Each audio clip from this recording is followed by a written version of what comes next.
friends, it's Nia. Welcome to Life with Nia. It is time to check in mid-month with our August 2021 budget. I am using a monthly planner from Erin Condren and the Budget Mom Budget by Paycheck workbook using the box set. And so I have the month of August here. Today I am going to go over income and expenses, savings challenges, debt, cash envelope, check-in. Those are the things I'm going to go over, but I want to have a discussion about three things. The cost of gas, student loans, and house fires. So let's start off with, actually, let's make that four things. Afterpay. This is like a repeated conversation. So Afterpay.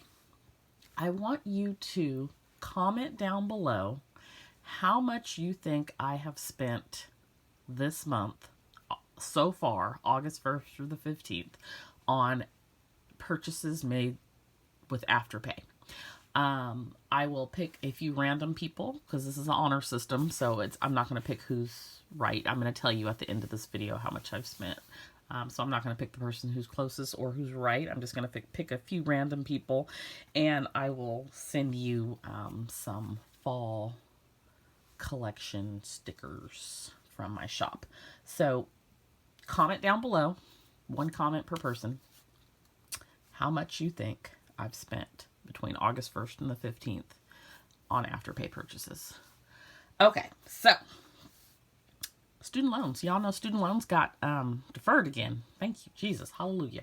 So we don't have any student loan payments until January. I'm just like, can this go forever? Because y'all know I owe $250,000, right, for student loans. So if you haven't watched my little budget series for the whole year, the debt I focus on is not my student loan debt. And that's in part because we had the deferment because of Cousin Roro. So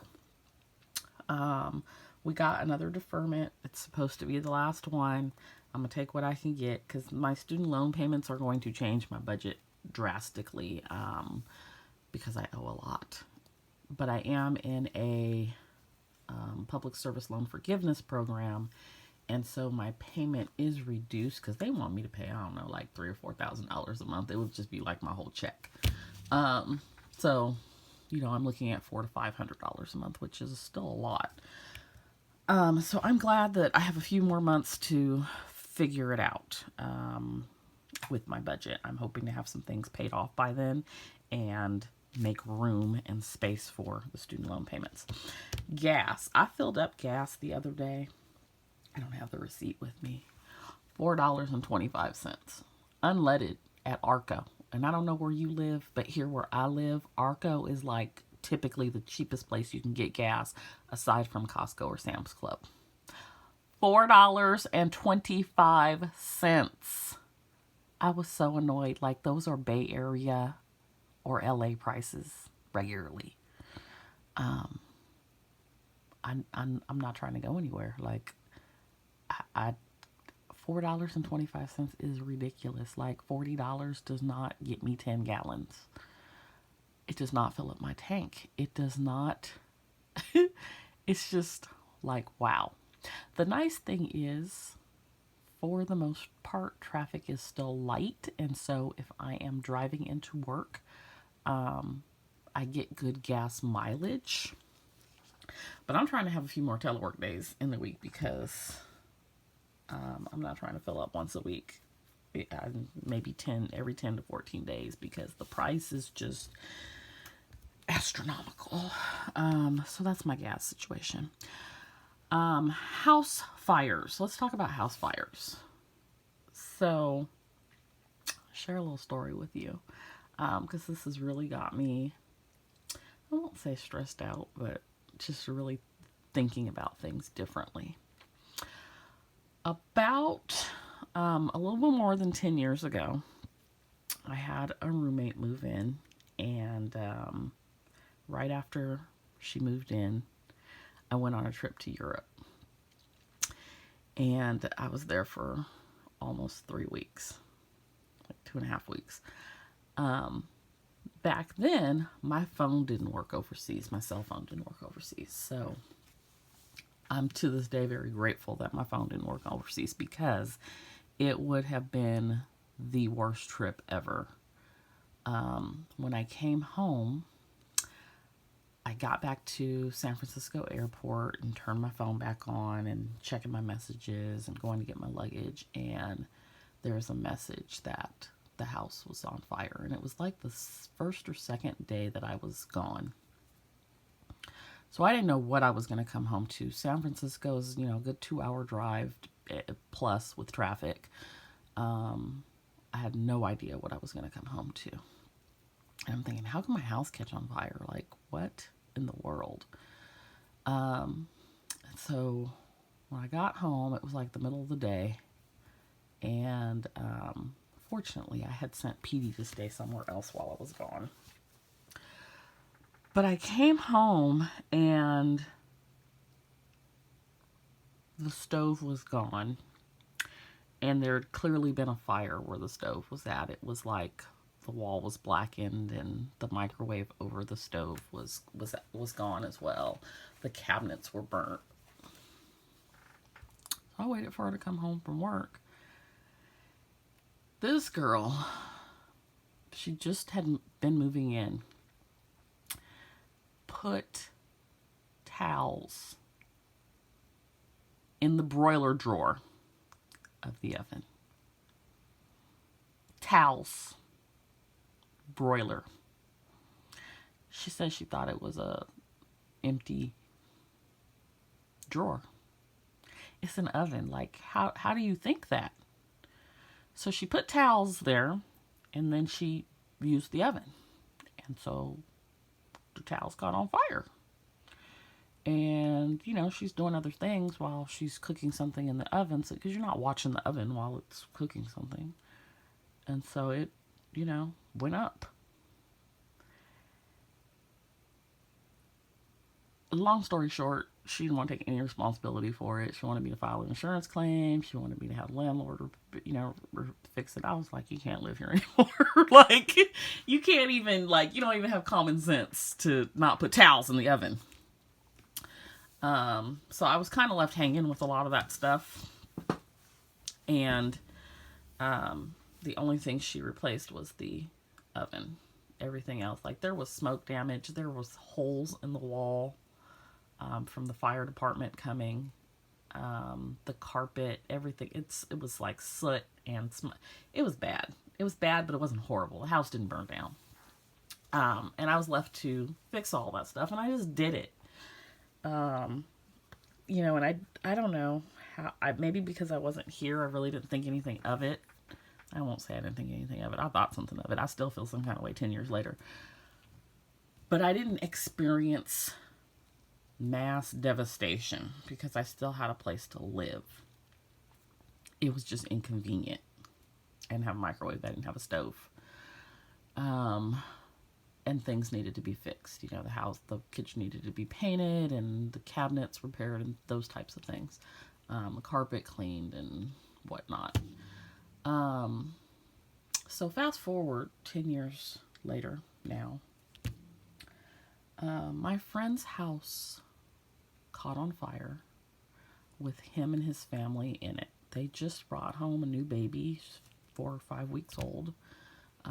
He had family visiting from out of state. They were all in the house. He went out to the garage. The garage was fully engulfed. So he got his family out. They got out the house with the clothes on their backs. They didn't even have shoes on. And by the time the fire department got there, which was relatively quick, the whole house was on fire. So they don't have a place to live. They're living in a hotel. And, he's done GoFundMe, and he has insurance, but he doesn't have that much insurance. And it just really got me thinking, what would I do if my house caught on fire? Because I've been there, but not there. My house didn't burn to the ground. And so I really took the time and looked at, how much insurance do I have? And so, for personal items, I have about $35,000 of insurance coverage, which would not replace all of my things, but it would be okay. I don't know what the amount is because I can't really decipher it in my paperwork, so I need to call and speak with someone. But I don't know what the amount would be to, like, if I needed to go live in a hotel. I don't know. Well, I do know. None of my business things are covered. So I need to add something on with that because, like, if my house burns down, all my equipment is gone. All my everything, the extra money that I'm able to make from the sticker shop stops. I keep cash because I use cash envelopes. My paperwork is in a box that's waterproof, but it's not fireproof. So, I just started, thinking about what would I do and what can I do now. So I'm definitely looking at expanding my insurance options, taking an assessment of what I have in the house. I purchased 3 of these document holders. They are waterproof and fireproof. And you probably saw me show them on Friday Night Lights, and I said I would talk more about why during my budget video, and so that's this conversation that we're having today. These document bags are, I believe, 15 by 11, which I thought they were going to be entirely huge, and they kind of are, but they, my cash envelopes are in there right now, and I'll show you. They're 15 by 11. They can withstand a temperature up to 1,832 degrees Fahrenheit. The zipper, the thread, the layers of material are all fireproof. It will not explode if you have lithium batteries inside. So I bought 3 of them. They're $6.99 on Amazon, and I will provide a link down below. Ultimately, I want to get a safe, but the safe I want is $200. So I got this instead for the short term. And I would just stick these inside the safe.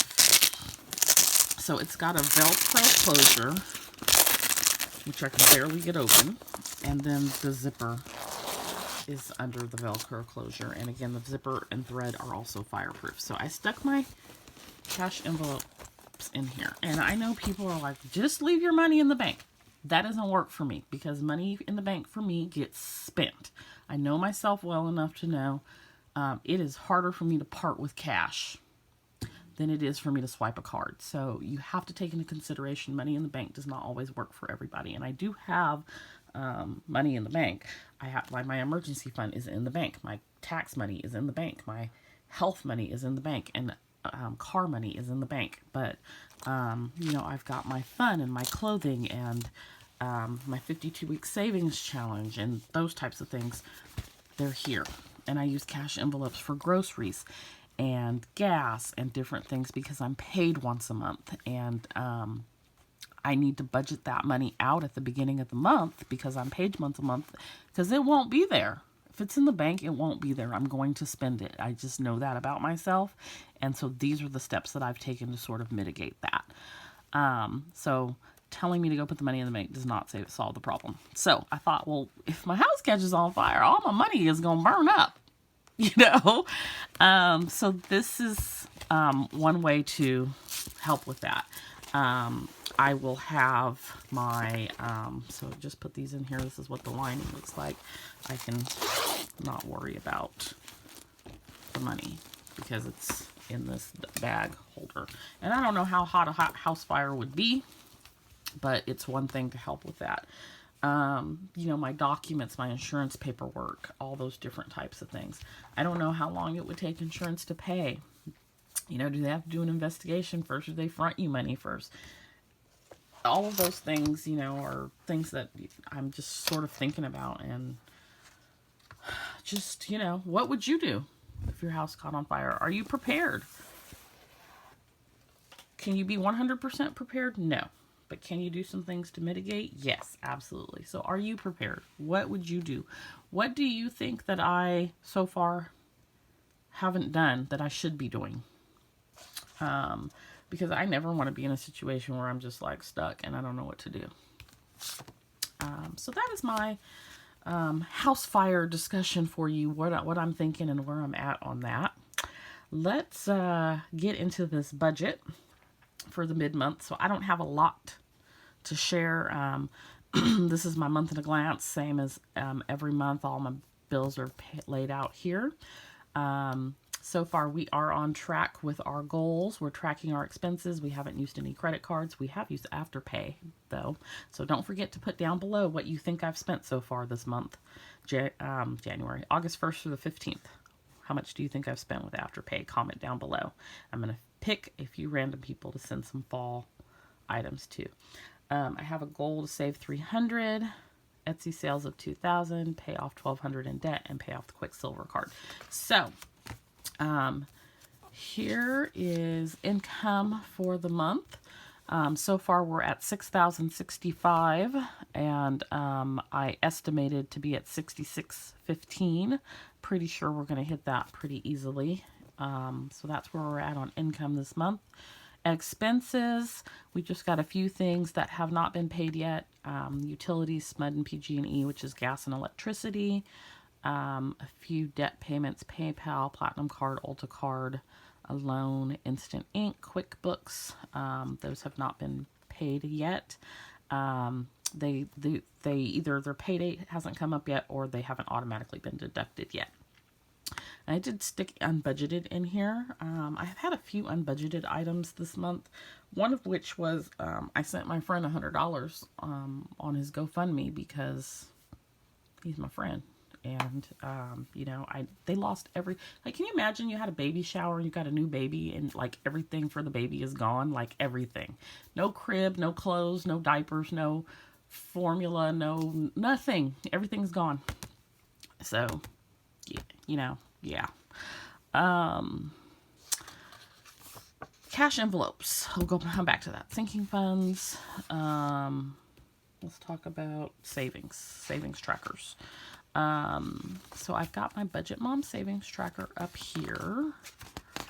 And so I'm doing, it's called Mail Monday, but I don't get a lot of mail on Monday. As an example, this week I had no mail on Monday. So I decided to do the whole week. Instead of counting how many pieces I get on Monday, I'm counting how many pieces I get every week. And so it's been 29 pieces both weeks. And it's $1 per piece of mail. And you're supposed to count packages, daily mail, flyer, letters, coupons, etc. So we're at $58 so far this month for the Budget Mom Savings Challenge, and $50 so far for the 52-week Savings Challenge. I have put $100 so far into my emergency fund, $50 into my car fund, $150 into my tax fund, and $80 into my business fund, for a total of $488, which is already surpassing this goal of $300 to save this month. So that's where we're at on savings and savings challenges. For debt, we have paid, let's see, haven't paid these top 3 yet. These are end of the month things. So this is where we were at the beginning of the month. And I accidentally made 2 payments to Navy Federal. It's not a bad thing, but I was a little irritated with myself. So we made a double payment to them this month in the same amount, $137 for both of them. And then the goal is to pay off the Quicksilver, so we're at $354, and I'm a little behind on that. I've only paid $50 extra so far, so I've got to get that going so that I can get that paid off this month. So that's where we're at on debt. And then to check in with our cash envelopes. So for groceries, we started with $160, and we're currently at $65. And it's actually $80. The reason I have $65 is because there's $15 and $5 bills, and I'm not going to spend those. So I've been trying to spend no more than $40 a week, and I've been pretty good about that. But if I get a $5 bill and change, it gets deducted. So household, started with 20. I spent $6, and that was on like the biggest box of Ziploc sandwich bags I could find. It was like $5 and some change. And so when I have change, I usually round it and I set the change aside, and the change gets deposited into my Christmas fund. So I have $14 remaining for household. Eating out started with 60 and I am down to 30. Gas, I started with 120. I've only spent 40, and that was my trip where it cost me $4.25 a gallon that I ranted about at the beginning of this conversation. So, gas, we are down to $80. And I probably will only do, if I can stay on track, and mitigate the number of days that I drive into the office, because that's where I spend the bulk of my gas, then I probably will only spend $80 this month on gas. And then butcher bulk shopping started with $134. Went to Costco with a friend because I only have a Sam's membership now, and I spent $46.37 at Costco. So I'm down to $87 in the butcher and bulk envelope. And I may have to buy food for Petey this month, which I don't track on here, but he's running low, so I may have to do that. All right, so hopefully you have put down below how much you think I have spent this month on Afterpay. I am going to tell you.